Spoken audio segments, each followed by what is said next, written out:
할렐루야. 오늘 어버이 주일을 맞이해서 이 자리에 참석하신 우리 어머니들, 아버님들 사랑하고 축복합니다. 평생 동안 자식을 낳고 기르시느라고 애쓴 여러분들의 수고, 이게 하늘나라의 상급이 될 줄 믿습니다. 제가 우리 대전 서문교회 이 자녀들을 대신해서 감사를 드립니다. 수고 많이 하셨습니다. 농사 중에 최고의 농사가 자식 농사라는 말이 있습니다. 여러분들이 이 땅에 뿌려놓은 자식들이 믿음의 대를 이어서 30배, 60배, 100배로 결실하시기를 주의 이름으로 축원합니다. 오늘 저는 지난주에 이어서 예수님의 가정을 살펴보면서 진정한 효도란 무엇인가, 진정한 효도란 무엇인가를 함께 살펴보기를 원합니다. 첫 번째, 예수님은 육신의 부모인 요셉과 마리아에게 순종하며 섬겼던 효자였습니다.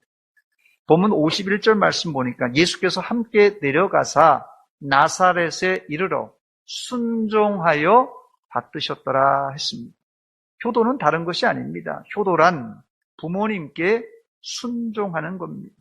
아무리 성공했어도 부모님의 말씀을 귀담아 듣지 않는 자식은 실패한 인생입니다.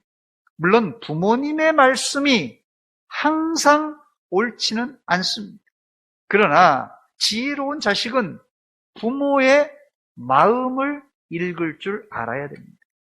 1년 전에 용인에서 50대 남성이 자신에게 욕을 한다고 치매 걸린 90대 노모를 살해한 사건이 있었습니다. 치매에 걸린 노모를 모시려니 자신도 힘들고 때로는 화도 났을 것입니다. 그러나 아무리 힘들고 화가 날지라도 어머니를 살해하는 것은 있을 수 없는 일입니다. 우리가 왜 부모가 치매에 걸려 자식들에게 욕을 해도 공경해야 되는 것입니까? 그 이유는 부모 공경은 하나님의 명령이기 때문에 그렇습니다. 더 나아가 부모 자식 관계는 싫고 좋은 감정을 뛰어넘어 하나님께서 맺어준 관계이기 때문에 우리 스스로 깨트릴 수 없습니다. 저는 다윗이 자신을 죽이려고 했던 사울 왕을 피해 도망다니면서 결정적으로 2번 사울 왕을 죽일 절호의 기회가 있었습니다. 그러나 다윗은 사울 왕을 죽이지 않았습니다. 사실 다윗도 아무 잘못이 없는데 자신을 죽이려는 사울 왕이 미웠고 심지어는 죽이고 싶은 마음이 있었을지 모릅니다. 그러나 다윗은 사울 왕을 끝까지 죽이지 않았습니다. 그 이유가 무엇입니까? 그 이유는 하나님께서 세우신 권위를 내 손으로 허물지 않겠다는 이 다윗의 믿음이었습니다. 부모님도 때로는 야속하고 자식들에게 상처를 줄 수 있습니다. 그렇다고 우리가 부모 자식 관계를 마음대로 파괴할 수 없습니다. 그 이유는 부모 공경은 싫고 좋은 감정을 넘어 하나님의 명령이기 때문에 그렇습니다. 예수님은 어렸지만 죄를 짓지 않았기 때문에 완벽한 사람이었습니다. 즉 예수님의 눈으로 흠이 많은 부모님을 보았을 때 한심했겠죠. 자식의 눈이지만 부모가 죄 짓고 사는 거 보면 한심했을 것입니다. 그러나 예수님은 그런 부모님도 순종하여 받들어 섬겼다고 말합니다. 그런데 여기 예수님이 육신의 부모 요셉과 마리아에게 순종하여 받드셨다는 단어는 에베소서에 나오는 부모에게 순종하라는 말과는 약간 뉘앙스가 다른 단어입니다. 에베소서 6장 1절입니다. 자녀들아, 주 안에서 너희 부모에게 순종하라. 이것이 옳으니라. 여기 순종이라는 단어가 나옵니다. 여기 사용된 순종이라는 단어는 헬라어로 휘파쿠오라는 단어입니다. 이 휘파쿠오는 아래라는 휘포와 아쿠오라는 듣다라는 단어가 합쳐져서 아래에서 듣다라는 단어가 순종이라는 단어로 썼습니다. 그런데 본문에 기록된 예수님께서 요셉과 마리아에게 순종했다는 이 순종이라는 단어는 약간 다른 단어인데요. 헬라어로 휘포타소라는 단어입니다. 이 휘포타소는 역시 아래라는 휘포와 배열하다, 조종하다라는 이 타소가 합쳐져서 낮은 곳에 자리한다, 그런 원 의미를 가지고 있습니다. 즉 본문에 순종한다, 예수님이 요셉과 마리아에게 순종했다라는 단어는 에베소에서 기록한, 바울이 기록한 순종이라는 단어보다도 더 강제성을 띤 복종에 가까운 단어입니다. 그래서 이 본문에 예수님이 순종했다는 단어는 다른 구절에서는 복종이라고 번역되어 있습니다. 즉 본문에 예수님이 부모에게 순종했다는 뜻은 부모의 말씀에 기꺼이 낮은 자세로 당시 노예가 주인을 섬기듯이 복종하며 받들어 섬겼다는 뜻입니다. 이게 예수님이 부모에게 순종하고 효도했다는 뜻입니다. 두 번째, 안타까운 사실은 오늘 본문의 경건한 요셉과 마리아가 아들 예수를 잃어버리는 끔찍한 사건이 벌어졌습니다. 요셉과 마리아는 매년 6월절마다 예루살렘에 올라가 6월절 제사에 참석했던 한마디로 경건한 이 부부였습니다. 그런데 이런 경건한 부부도 실수를 해서 12살 난 아이 예수를 잃어버리고 말았습니다. 여기서 우리는 중요한 사실 한 가지를 알게 되는데, 요셉과 마리아는 소년 예수와 뗄래야 뗄 수 없는 무슨 관계입니까? 혈연 관계입니다. 혈연 관계. 부모 자식 관계예요. 그러나 아주 친밀한 관계는 아니었다는 것입니다. 잡은 물고기에 미끼를 던지지 않는다는 말처럼 고대 사회에서는 아내나 자식을 남자의 소유물로 생각했습니다. 그래서 남자들이 자식을 특별히 신경 쓰지를 않았습니다. 본문에서 12살 난 예수는 요셉과 마리아 부부에게 너무 의젓한 장남이었기 때문에 신경을 쓰지 않았던 것입니다. 오늘 어버이 주일을 맞이해서 여러분 가정에 부모, 자식 간의 친밀도, 부부 간의 친밀도가 어떤가 한번 여러분 점검해-보는 기회가 되시기 바랍니다. 아무리 부모, 자식 관계라고 해도 친밀감이 없는 그런 가족이 있을 수 있어요. 이런 경우는 가깝고도 먼 당신이 될 수 있어요. 이런 부모, 자식 관계, 이런 가족 관계는 가깝고도 먼 당신이 될 수 있다는 것입니다. 더 나아가 내가 신앙을 고백하고 예수 믿고 세례받고 또 집사로, 권사로, 장로로, 목사가 되었어도 하나님과의 이 친밀감을 잃어버리면, 나는 분명히 대전 서문교회에 소속된 성도임에도 불구하고 하나님은 나는 너를 모른다 할 수도 있다는 사실입니다.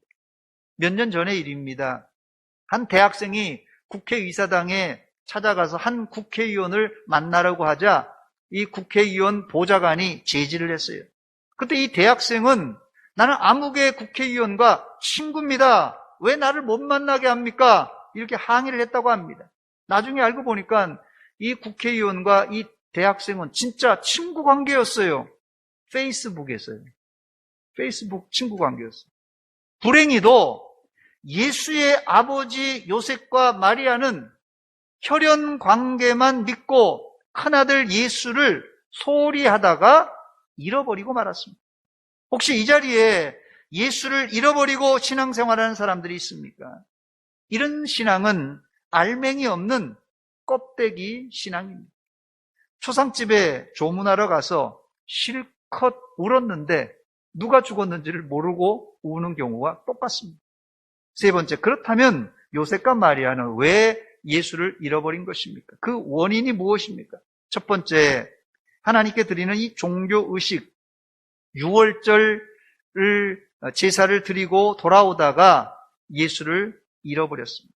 지난주도 말씀드렸듯이 목수인 요셉이 최소 오고 가고 유월절 행사하는데 3주가 소요되는데 3주 동안 일을 접고 유월절 절기를 위해서 예루살렘에 올라가는 것은 큰 희생을 치른 일입니다.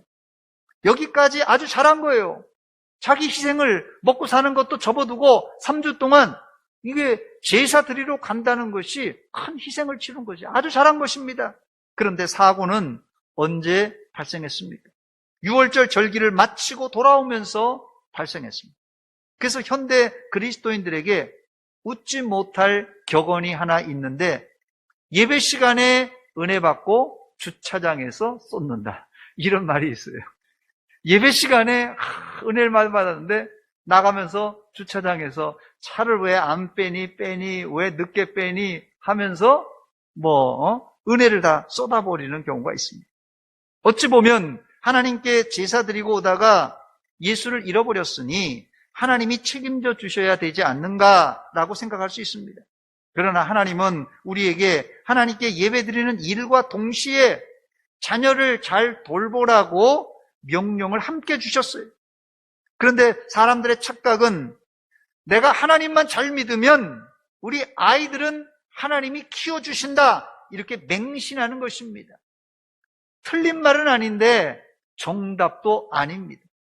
기도하고 키운 자식 하나님이 책임져 주십니다. 아멘. 그러나 부모는 자식을 잘 양육할 책임도 동시에 가지고 있습니다. 부모가 부모로서 역할은 안 하고 나는 기도로 자식을 키운다고 말하는 사람은 하나님의 뜻을 절반만 이해한 사람입니다. 이런 실수는 교회 안에 경건한 사람들이, 심지어 목회자들도 할 수 있는 실수입니다.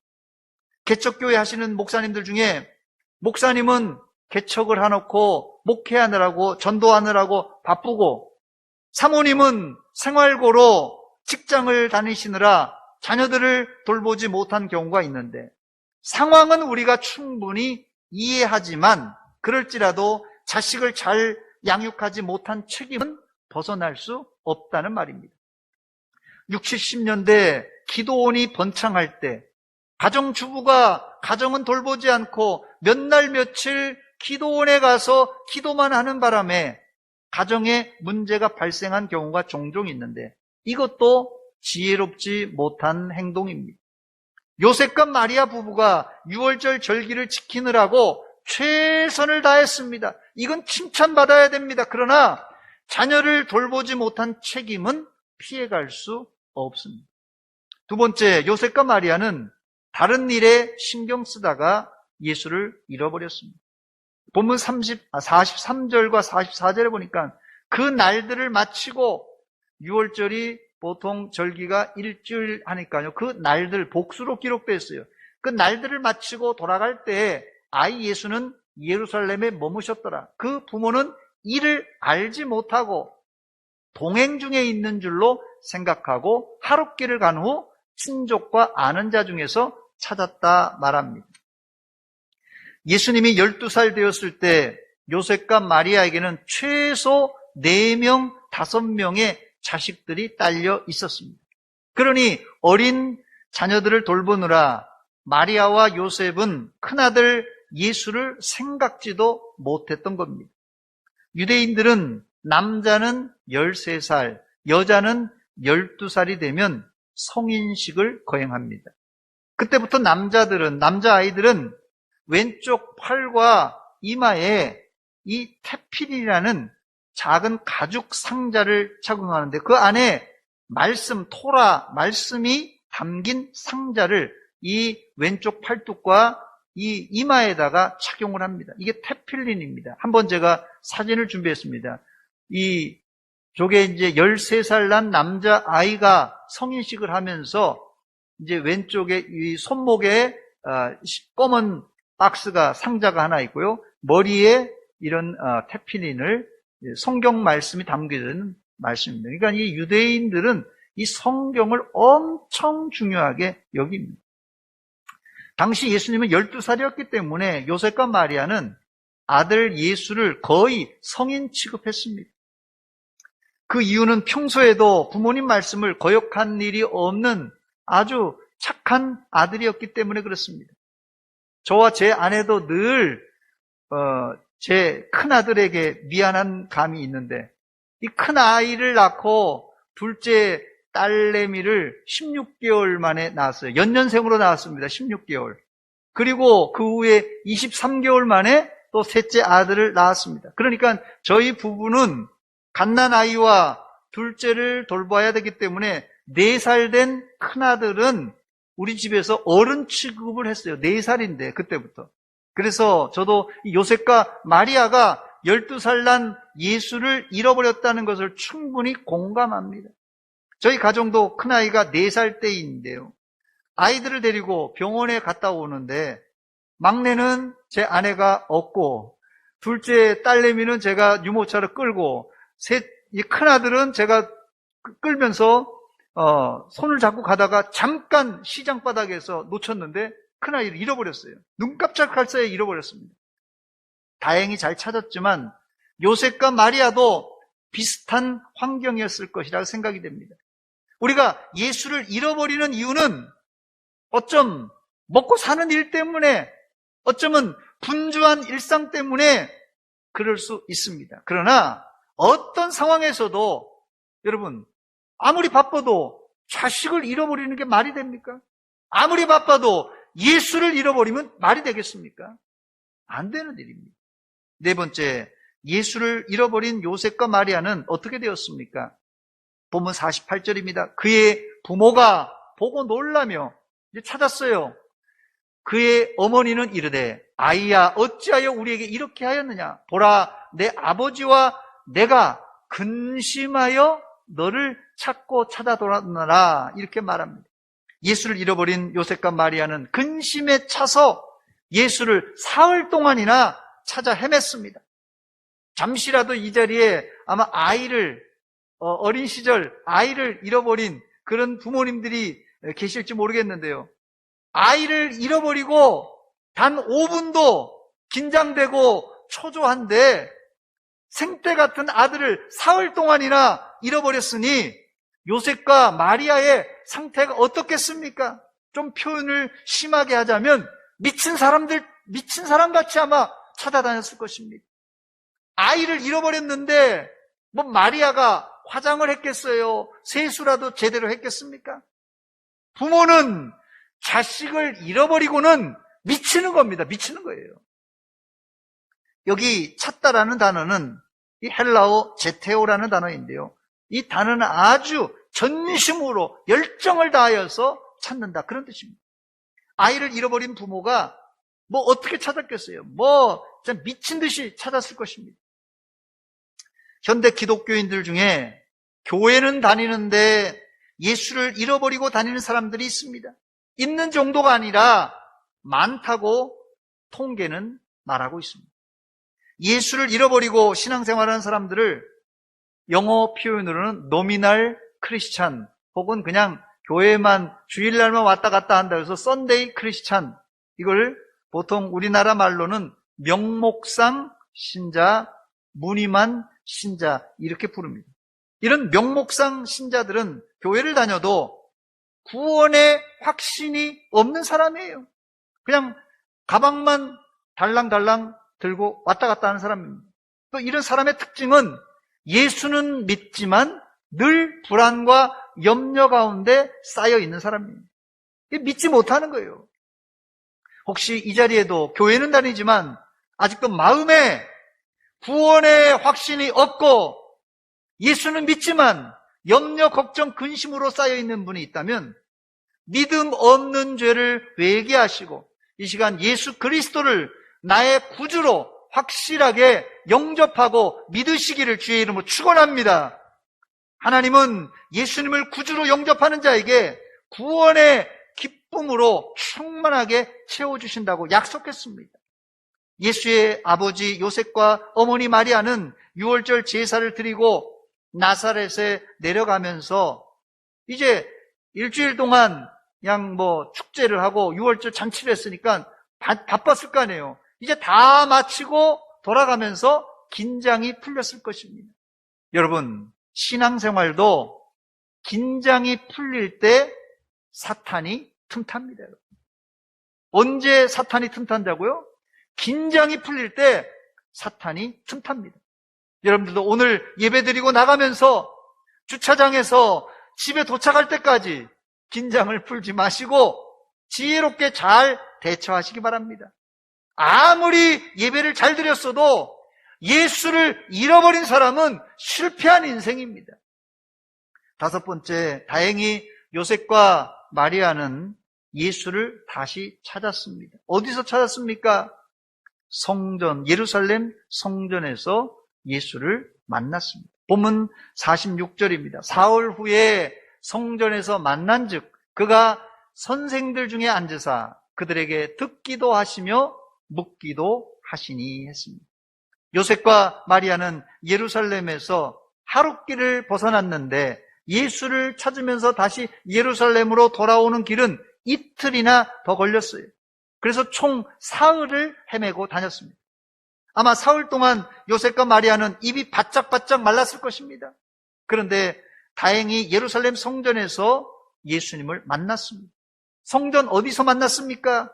탈무드에 의하면 성전 안에는 세 군데의 회당, 가르치는 장소가 있다 이렇게 말합니다. 첫 번째 장소는 이방인의 뜰 문 앞에 있었고, 둘째는 유대인의 뜰 입구에 있었고, 세 번째는 안쪽 뜰 안에 남동쪽에 있었다고 합니다. 이게 뭐 따로따로 방이 있다는 뜻이 아니라 그 하나의 한 구역을 얘기하는 것이에요. 큰 그 앞마당에 성전 뜰에 이렇게 이방인들이 모이는 곳, 또 이렇게 랍비들이 모이는 곳, 이렇게. 요 세 번째 장소가 주로 랍비들이 모여서 학문을 논하는 곳이라고 합니다. 여기에 예수가 선생들 중에 앉아서 그들에게 듣기도 하고 묻기도 하셨다고 합니다. 예수님이 랍비들의 말을 듣기도 하고 묻기도 하셨다는데 이것이 당시 유대인들의 전형적인 교육 방식입니다. 묻고 답하는 거예요. 문답입니다. 문답. 쉽게 얘기해서. 우리나라 기성세대들은, 뭐 저를 비롯한 우리 기성세대들은 주입식 교육에 몸이 배어 있어요.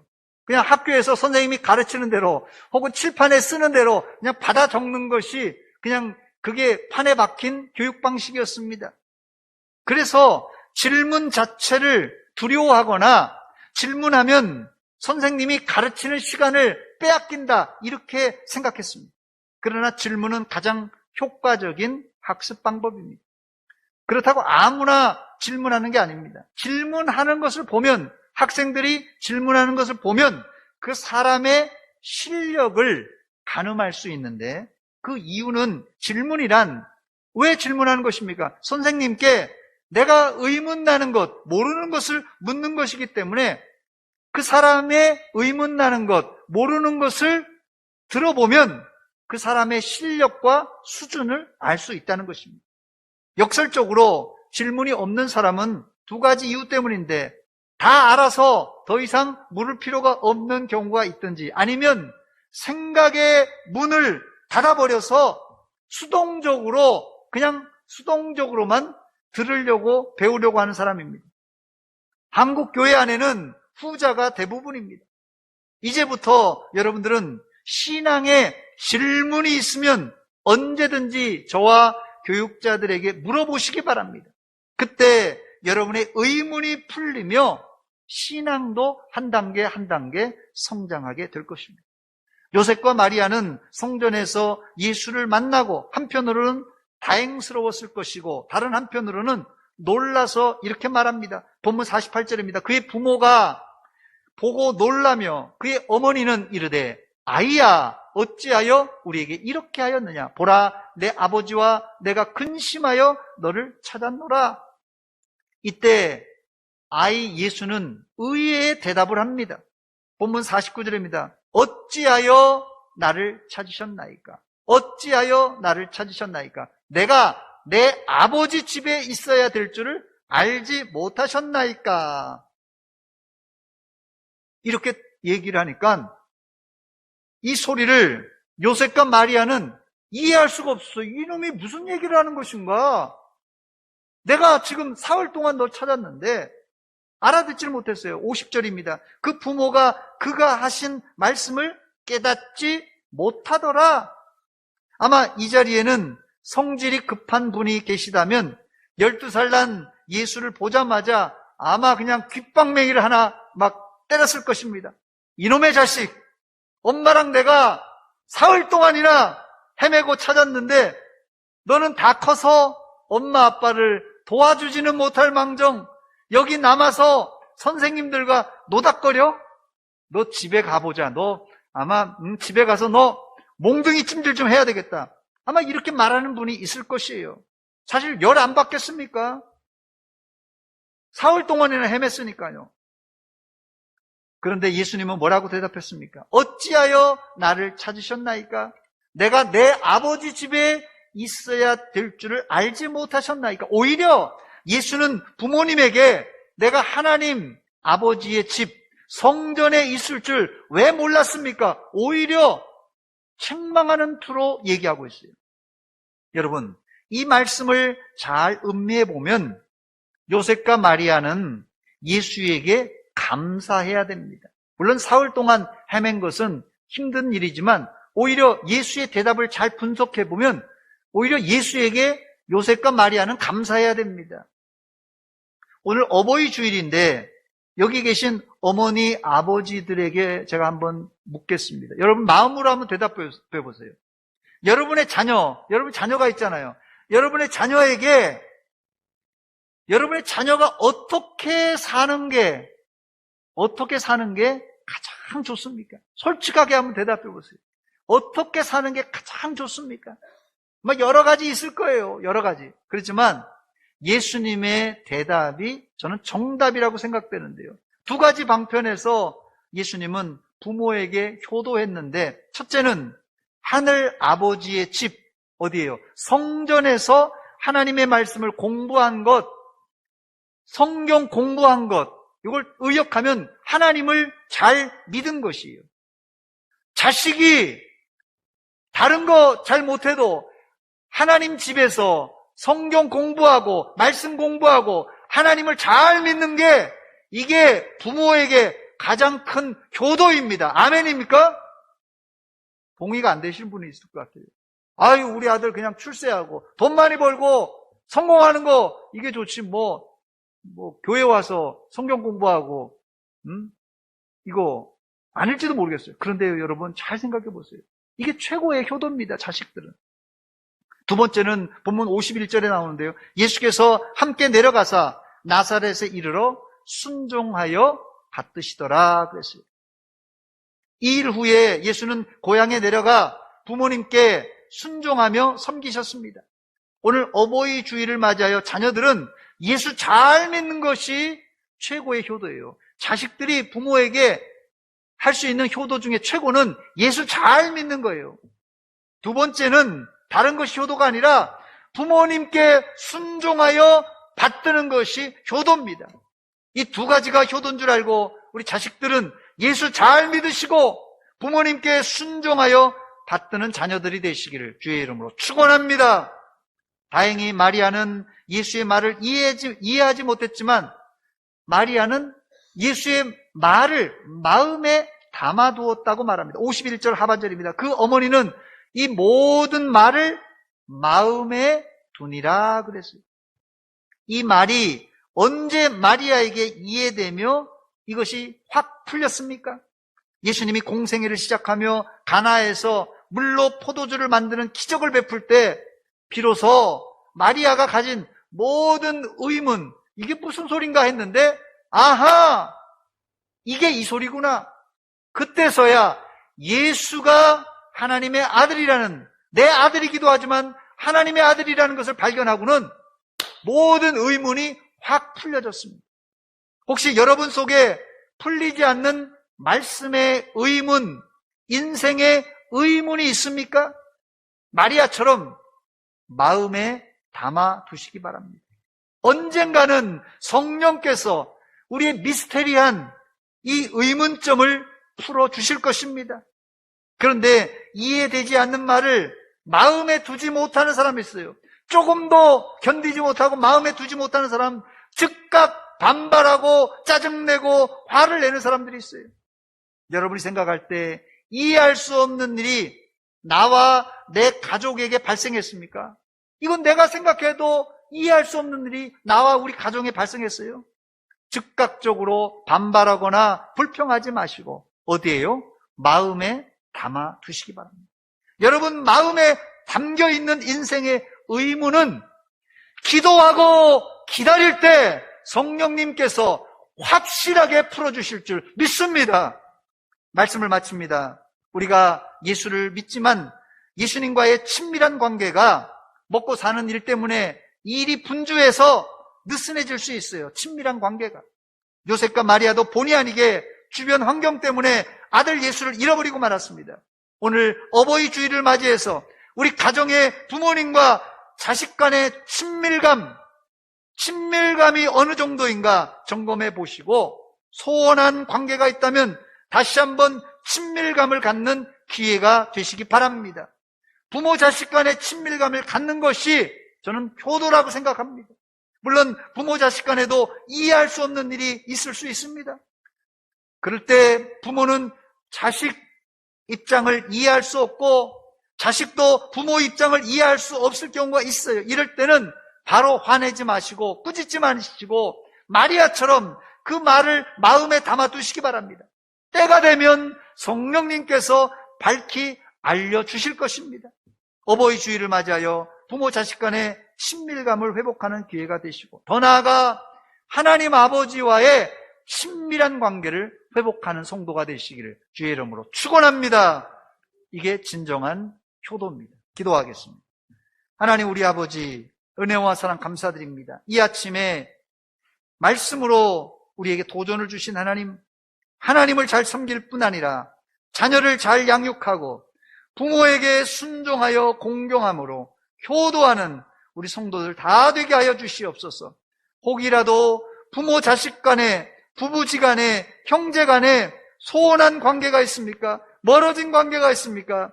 이 시간 회개하고 친밀감을 회복하게 하여 주시옵소서. 예수님의 이름으로 기도하옵나이다. 아멘.